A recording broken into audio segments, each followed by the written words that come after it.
Johanna Ferris here from Activision Blizzard Esports. I'm the head of leagues here at the company and thrilled to have the honor of being able to host this keynote explaining the impact of esports on entertainment. Wish we could be in person, but hopefully this gives you a taste of who we are, what we're trying to strive for in the marketplace, and some of the exciting things we've been doing here in the last several years.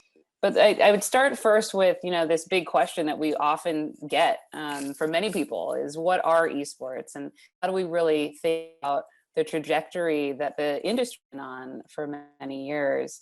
And in many ways, esports has been on the map for many decades.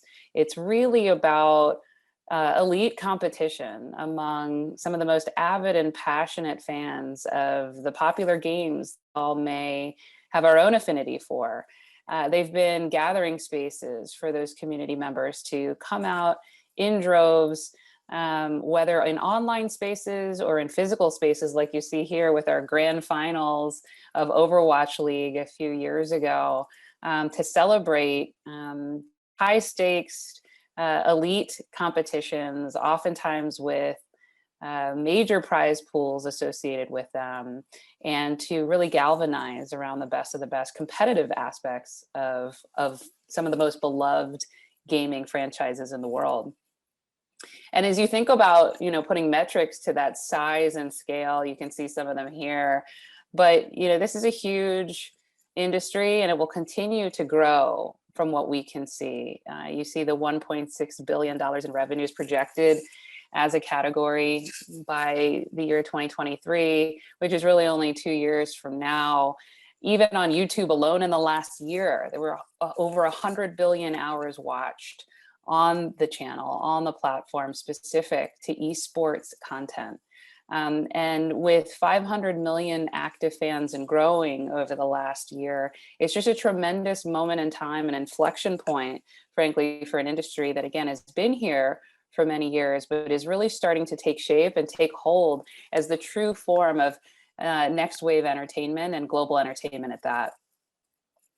And you think about some of our stars, we often get these questions as well as, what does it really mean to be an athlete in something like the Call of Duty League or the Overwatch League?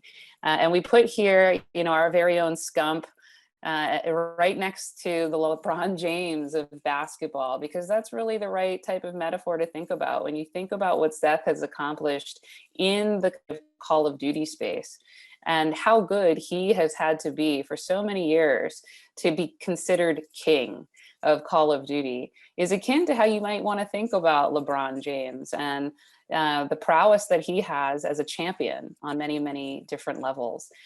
So we like this type of way of thinking about bringing our players to the forefront of mainstream culture, making them household names, but also bringing the respect for their craft and their elite status within gaming and within competitive gaming to the forefront, akin to some of the more household names that we've all, rallied behind in other similar traditional sports. And I think what's important with that context of where esports has been as a category and as a business is really, where does Activision Blizzard sit within that? We put this Venn diagram together because I think it starts to showcase some of the unique, powerful aspects of the models that Activision Blizzard has put forward, especially in recent years. You see on the left here, traditional esports, as I described, and then you have traditional sports on the right. We really sit in the middle of that, at the intersection of those two things. Namely, when you think about city-based franchises, where you have owners who are investing in exclusive rights in and around their home marketing areas and their specific regional territories in and around the world, to bring Call of Duty esports, pro-elite competitive Call of Duty, pro-elite competitive Overwatch, to cities all over the world, much in the same way that they might own and operate an NFL pro team or an NBA pro team. But we also bring the power and the backing of not only some of the most beloved gaming IP in the world that Activision Blizzard publishes year after year, but the esports trajectory that we've been on, as I described, which is now 30 plus years old and now only starting to come into itself as a mega industry.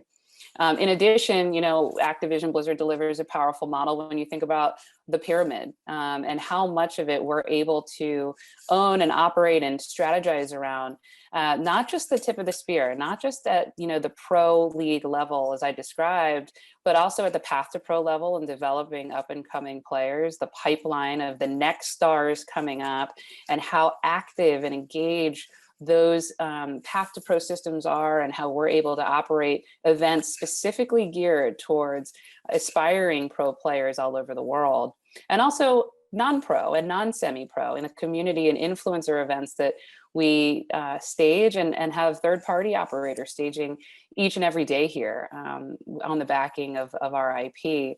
And that end-to-end management of the competitive ecosystem is a differentiator for us as a publisher and as a company that's trying to do very big things in this space.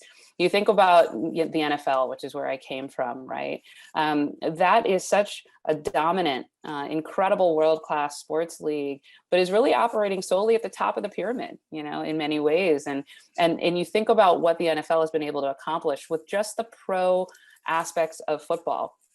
We're able to think about that and stage our pro leagues in much of the same way, while also operating not only the game that it's published on, but also the way we funnel in community, amateur, and semi-pro levels of play into the future, what these pro leagues can look like. And so owning that pyramid is a huge opportunity, not just for us as a company, but for the whole industry.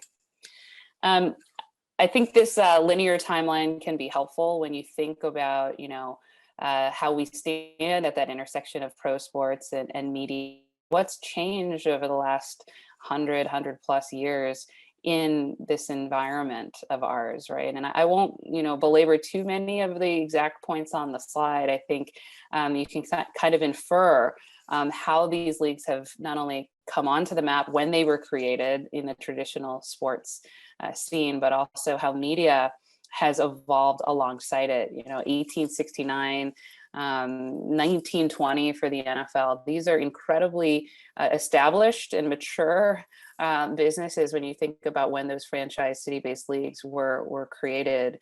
And then really in the mid 1900s, so to speak, that's where TV started to tape and really bring broadcasted pro sports to the fore, with the first TV broadcast of an MLB game back in 1939. That only transitioned into color in 30 years later in 1969. ESPN comes on board in the 90s, as we all know, and really just starts to make sports talk and the coverage of sports a household name in and of itself. But then you think about just what's happened even in the last 20 years with new media in the form of YouTube, which was founded in 2005. You have Twitch only a few years later here in 2011. These are very, very young platforms, but you think about how much that has changed the entire nature of what it means to be not only a pro player and a content generator, but also a fan, and where we tune in. And here you see in the last 4 years is where we started to launch our own pro leagues, in the Overwatch League in 2018, and then last year here with Call of Duty. And it's really why we often talk about these leagues of ours as being on a clip of being something bigger than just another pro league to tune into, but starting to stand for the future of sports and competitive entertainment as we know it, because it's starting to take shape here at an inflection point for media trends, for fan development trends, and just what it means to actually put world-class content of this nature out there for global communities of this scale. So on the left, specifically with Overwatch League, for those who are not familiar, it was based on one of the most revered recently launched games in Blizzard's history. It's played in almost 200 countries all over the world. And we have 20 professional teams representing 6 countries for Overwatch League. And as I mentioned, was launched only a few years ago. The CDL, as we call it, the Call of Duty League, is based on the #1 selling game franchise in the United States. And with over 200 million players worldwide for Call of Duty, it stands on the shoulders of a mega brand, a true giant, not only in gaming, but in entertainment more broadly. We have 12 pro teams representing 4 countries, predominantly in North America and Europe. And we launched that again only a year ago in 2020, which was, of course, its own very wild ride. And our footprint is global. You know, as I mentioned, Overwatch League has 20 franchises. You see the span of that reach, not only dominant in North America and having a presence in the EU, but also in APAC, in Korea, the birthplace of esports, as well as China. And it's been amazing to be able to have to operate and consider what different content needs to look like. How do we stage a connected universe of pro elite play that has this type of scope, that has this type of prominence in different areas of the globe? But it also speaks to, again, the uniqueness of esports, because that's where Overwatch is dominant, and that's how passionate our fans are, and they're so hungry not only to dive in as players themselves, but to see the best of the best represent their hometowns, their cities, their regions, their countries. It's a very special time to be able to operate at that type of global level. And additionally, our fans are extremely valuable, highly diverse, and young at that, with an average age of 24 to 25 years old. This is the coveted audience that every brand in entertainment out there is looking to reach. And it's pretty special to be able to reach them the way that we do. They're digitally native, as you can imagine, and they're largely cord cutters. You think about that timeline slide, fewer and fewer of these young fans of ours grew up with broadcast television as the way to consume content. They're much more in the new media space than they are in, call it, the linear traditional spaces. And it's important to think about what that means for future consumption habits and how we build our leagues to really appeal to that young, emerging, next generation fan.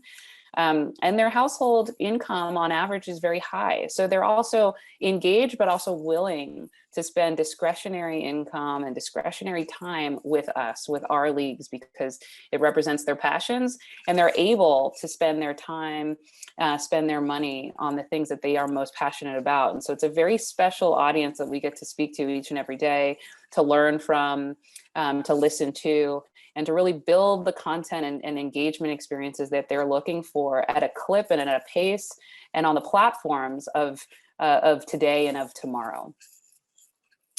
These are just images of some of the events we've been able to put on in a world-class way. You see grand finals, as we spoke about, here at the Wells Fargo Center. You see some of the Fan Fest activities outside of grand finals. We had so many cool sponsor activations and thousands of fans coming through the gates. You see on the bottom left here, our launch event for Call of Duty League back in Minneapolis at the Armory. Such a special moment for our Minnesota Rocker team to put Minnesota and the region of Minnesota on the map in a big way with their investment in the CDL. And then fashion collaborations like the Call of Duty League did last postseason with the Billionaires Boys Club. Just an example of where we stretch into culture and how we maintain that relevance to speak for not just elite pro play and great broadcasted content, but also a community that is relevant in all these different spaces. So many different A-listers, so many different types of celebrities and athletes, LeBron type household names, really leaning into our leagues and our content because they spend time wanting to represent our IP, not just as viewers or as fans, but also to rep it really with their gear, and they wear it with pride. So it's been great to be able to stretch with some of the best in class designers and collaborators from a partnership standpoint to continue to extend our brands into new spaces of culture. And then, like everybody, about a year ago, we were hit with the global pandemic. And, we went from those beautiful images that I just showed to having to really reconcile what an event was going to look like in our leagues. But what was really interesting about this moment, as well as challenging as it was to have to regroup and call that timeout and really think about how do we maintain player safety, fan safety, and continue on, especially in a launch year for Call of Duty League in particular, it was uniquely edifying for us to be in the esports industry when this moment in time happened in sports and entertainment. And part of the reason, we say that is because, from a COVID levels perspective, when there was all this coverage about what the pandemic was going to do, how long are we going to be in this race until we recover fully from the challenges of having to shut down traditional arena-based experiences for fans, it was important for us to understand what tools do we have at our disposal to be able to stand out and potentially also return to our roots in some ways, given the fact that our fans, our players, and our industry are digitally native. You see this PwC sports survey, for example, that was run last year, asking that question: by when do we think the sports industry will have fully recovered to pre-COVID-19 levels? And you can see some of the percentages here of responders. Not before 2022, not before 2023, maybe even longer than that. And none of us know the answer to that question. And all we can do is find new ways to innovate under the challenges that this entire industry faces. And the good news is, for us, versatility is in our DNA.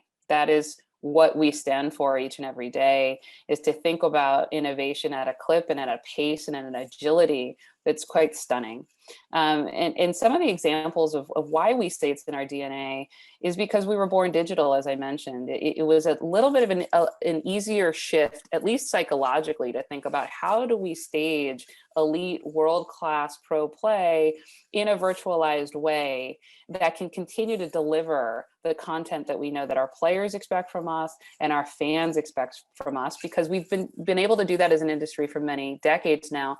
Not to say that it was easy by any stretch of the imagination, but it is something that I think we clued into very quickly, just given where esports has grown up in the world.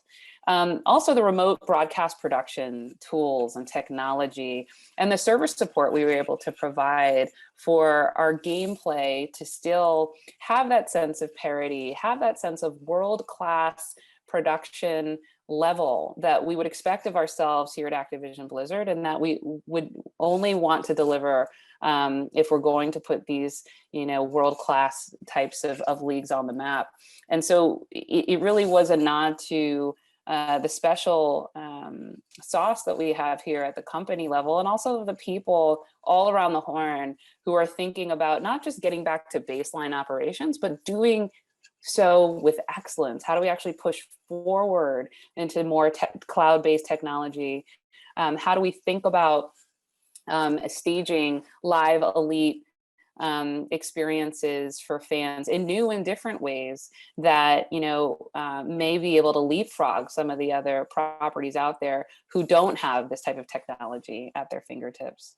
And then the structural adjustments, of course, right? How do we make sure that we're maintaining fairness, balance, competitive integrity? What are the equipment elements that needed to be provided to each of our teams and our players, our refs, our coaches, our general managers, our production teams? There was, all hands on deck thinking about revising our schedule to keep as much of that normalcy and that sense of pace, and not to slow down any more than we had to, so that we could get back on track quickly, and show that with a few pivots here or there, the competitive scheduling could be maintained even in the face of such a challenge.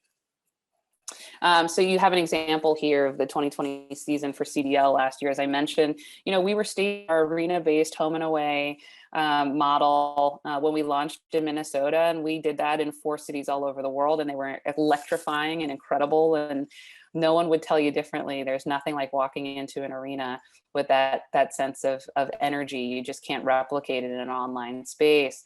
But that said, come March 12th of last year, we knew we had to pivot, and we announced that pivot that we were going to go online just like every other esports property at the time. But we were able to come back online very quickly. You see here on April 10th, we returned, and we're kicking off online home series so that our teams could still eventize in a special way and really put their unique stamp on those events, even though they were not doing it in arenas in their markets.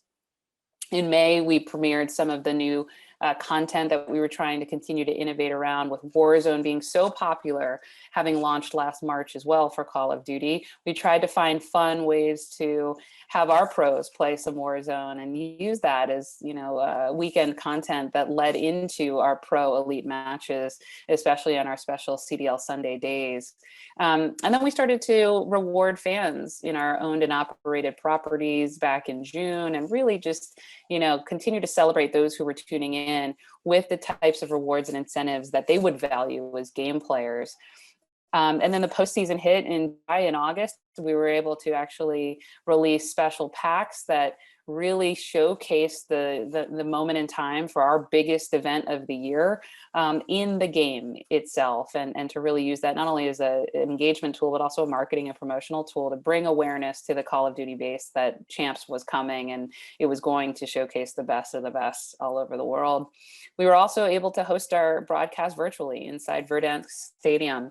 For those who don't know, Verdansk is not a real city, but it is a real city when it comes to in-game experiences in our very own Warzone Battle Royale experience for COD. And it was awesome to be able to stage our broadcast there and do really innovative, creative, fun things, as we saw the Dallas Empire, come out winners there and hoist the trophy, and arguably to do it in the most COVID-proof way, which was to bring Champs to our own stadium within the game.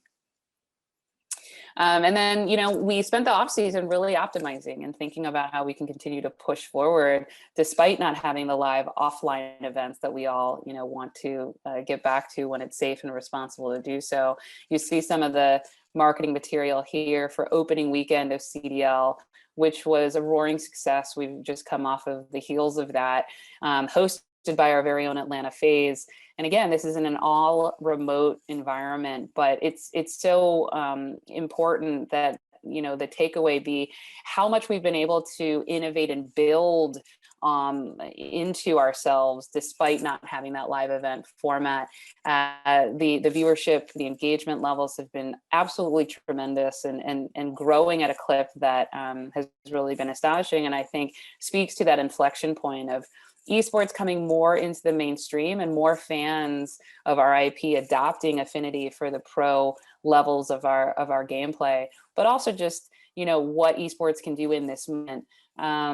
Even though we don't have the analog options, we've been able to do so many new and different and unique things in a virtual way that I think resonates with our fans, both existing and new, and we're excited to be in that position right now. This is an example of what we mean. Our virtual stage this year got way leveled up. You see in the backdrop, we have renderings of cities, our 12 franchises. This is a picture from the Thieves versus Rocker match that happened during opening weekend, and the backdrop is Atlanta, because the Atlanta FaZe was hosting that event. You can see the quality that has been put into this virtual stage. Casters who are not physically in this picture together can really come across as though this is an enhanced product.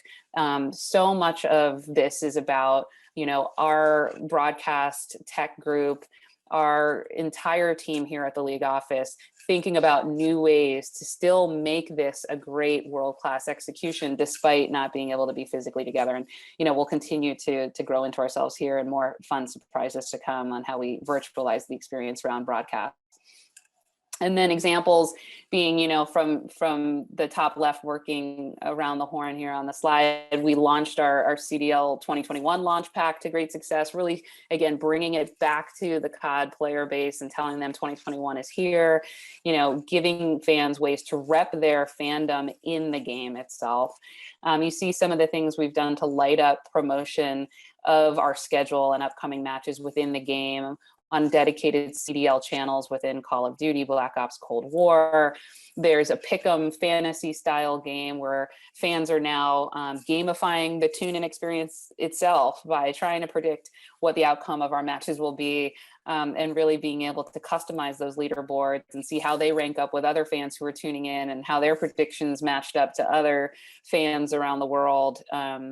But also create friends leaderboards so that we have that more fantasy-esque application in addition to just tuning in for great match play. And then this is again an aerial view of Verdansk Stadium, as I mentioned, where we hosted our virtual champs weekend last August. But there's so much more to come, where I think we're only scratching the surface of what competitive Warzone can look like, and what is the role of these new inflection points for the franchise in our competitive leagues and our systems. And so much more to come. We're super excited about where we're at with this pro league, and where we can stretch it, just given where the franchise continues to innovate and to dominate. And then, of course, we have, best in class media partners in YouTube. We struck a multi-year strategic relationship with them a year ago in early 2020. And even over the last year, we've just continued to partner with YouTube and Google on ways to really level up our engagement on the channel. So you see here from Ryan Wyatt, heading up YouTube Gaming, great partner of ours. This was, a tweet from just a few weeks ago when he was announcing that the Call of Duty League was going to offer account linking for our fans. And what that means is effectively, as you subscribe to the CDL channel on YouTube to tune in to matches, you can also earn in-game rewards as a player.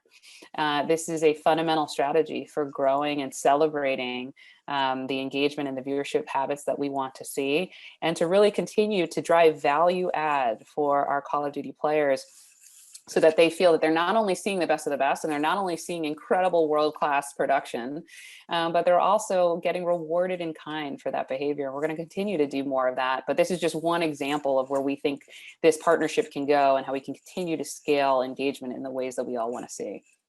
And content is king. As we mentioned, you think about Overwatch League and driving that subscriber count up. For obvious reasons, obviously, because we want to be able to use that as an indicator of fan engagement, and how we really harness that engagement to convert audiences into new fans of our leagues. But content as its own strategy, and we think about this a lot. We talk about this a lot about Overwatch League in particular, for example, has such an optimism, not only as a game, but this optimism and this inclusivity and this progressive hopeful to it that can dovetail into special content experiences outside of even the live pro play matches that we air on YouTube. And so thinking about how we put great ancillary content out there for fans to learn more about Overwatch League and the players who play it, learn and engage more with our teams, create new rituals, new traditions among fans from all over the world who have such an affinity, again, for our franchises in the system, is one and the same as the product itself on the field of play, so to speak. And so we'll just continue to be content driven, direct to consumer, and really think immediate about how much at your fingertips you can engage with our leagues when you have a partner like YouTube to be able to help funnel that type of content to a fan so quickly. We also have best-in-class brand partners, right? From some of the endemic brands that you might think of who've been with esports and been with gaming culture and communities for many years now. But also we have first-time blue chip brands who are stepping into the space with our properties. You have IBM and the Overwatch League. They just announced a tremendous partnership only a few months ago around our stats platforms for Overwatch. You have USAA, whose first foray into pro esports is with the Call of Duty League. And there'll be more of that as we go. And there's just been so much excitement around how not only they can use our properties to reach that coveted audience in a very targeted, very highly interactive way, but also to partner with us on the innovation, on the ideation that we're doing right now from a position of strength. Again, even without being able to harness the live event experience, to create custom breakthrough standout brand partnerships that are bespoke and unique, but also really reach the audiences that these brands and companies are trying to reach, and to do so with really intentionality and real thought leadership about what the next wave of sports entertainment sponsorship can even look like. And just an example, just as I mentioned, coming off the heels of opening weekend here with peak viewership, high watermarks, just tremendous growth as compared to year over year engagement for the CDL. We had our major CDL Sunday matchup for week one only a few days ago, as between Optic Chicago and Atlanta FaZe. Again, these are brands who represent huge, massive communities of passionate fans who've been with COD Esports for a long time, and now have city-based franchises to rally behind in the CDL. And it's just been awesome to be a part of that and to see how much that can speak to where we can take this thing, again, not just to get back to baseline, but to really, really put esports in a position of strength and to grow engagement at a very quick clip here. So, as we talk about that, I think it kind of gives you about what the last few years have been for us, how it fits within a broader context of sports and entertainment and new media. But where we're going is also about the vision that we set for ourselves as a company. And it's really to be the most innovative, scalable, and valuable developer of competitive entertainment, bar none, right? It's more than just being an esports company. This is about really thinking about the future of entertainment through the lens of competition, and doing so at a global scale, but also doing it at a durable scale, making sure that we're building businesses that can take and that can drive returns for those who are investing, whether they're owners of franchises, whether they are fans who are looking for those add experiences and that attachment to community in a way that they may have not enjoyed in traditional mediums, but also for our partners, as I mentioned, that just continue to create platforms that drive this whole industry forward, and to sit at the nexus of that for many years to come. And Activision Blizzard Esports, therefore, becomes more a global entertainment company than, as I mentioned, an esports company or an extension of a gaming company. Traditionally, esports have been this marketing vector to promote games and game publishing. But here at Activision Blizzard Esports, we want to create global entertainment that can stand alongside the engagement we see among our player bases as a standalone business that can, again, grow and expand what it means and redefine, frankly, what it means to publish great competitive entertainment in addition to publishing great gaming IP. So with that, I think this is just kind of speaks to a visual of where we're going, and we can't wait to try to get back to live arena-based experiences. That is really still the heart and soul of our model, as it is with traditional sports. But to be able to combine what we've learned over the last year plus with getting back to a safe return to sold out arenas, we think is really where the power lies in what we're building here. And we're thrilled about the prospects of not only just what we're seeing now in the early days of engagement, but what that can mean for the future as we grow into arenas of the future that are being developed here in the coming years, facilities of the future. There's just so much happening in this space that points to us still being just in our infancy of what it means to grow and really change the dynamic of multiple industries at once, frankly. It's just a really exciting time for us, and we're thrilled to be able to get back to, of course, images like this as soon as we can. And we're building esports leagues of the future, right? And we say that a lot, but we mean it. And when you do think about owning and operating at the path to pro and community levels, it enhances our ability to really think with agility and innovate at a clip that's required to really stand for future forward, future proof types of properties that, I think are going to stand for the next generation of fandom as we know it here.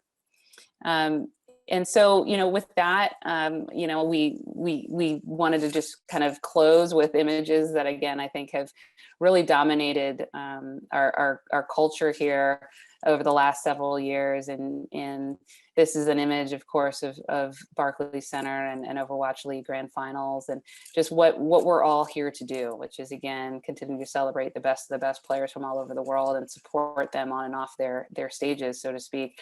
But really continue to think about the future of what it means to be a fan, right, in the stands, and put world-class sports leagues of the future on a completely new map, and in a world-class way. So I thank you for the time, and hopefully that was helpful. And again, wish we could be together in person, but from all of us at Activision Blizzard, thank you to South by Southwest, and thank you to everybody tuning in. And you know, we hope for safe and happy returns for everybody out there.